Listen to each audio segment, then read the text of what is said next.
સામાન્ય રીતે traffic police traffic અંગે જાગૃતિ આવે તેના માટે અનેક કાર્યક્રમોનું આયોજન કરે છે। ત્યારે ચૂંટણી નજીક છે તેને ધ્યાન રાખીને વધુમાં વધુ લોકો મતદાન કરે તેના માટે આજે ટ્રાફિક પોલીસ રોડ પર ઉતરી હતી।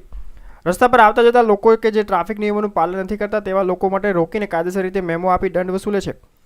સાથે સાથે એક પાવતી આપવામાં આવી હતી જેમાં ટ્રાફિક નિયમોનું પાલન કરશે અને ચોક્કસ મતદાન કરશે તેની બાંયધરી આપવામાં આવી હતી।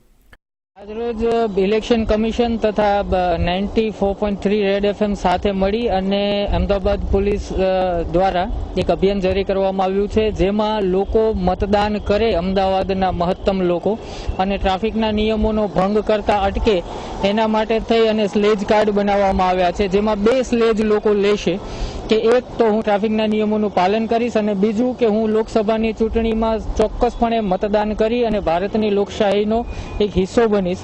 આ પ્રકારનું એક કેમ્પેઇન કરવામાં આવ્યું છે।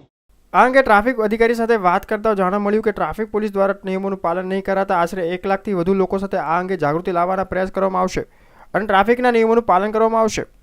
આ કેમ્પેઇન એટલીસ્ટ 1 લાખ લોકો સુધી અમે પહોંચવાની ગણતરી ધરાવીએ છીએ કે 1 લાખ લોકો જે ટ્રાફિકના નિયમોનો ભંગ કરે છે, 1 લાખ લોકોને અમે આ સ્લેજ પણ પહોંચાડીએ અને ટ્રાફિક મતદાન પણ કરે ત્યાં સુધી ખેંચી જઈએ એવું અમારું આયોજન છે।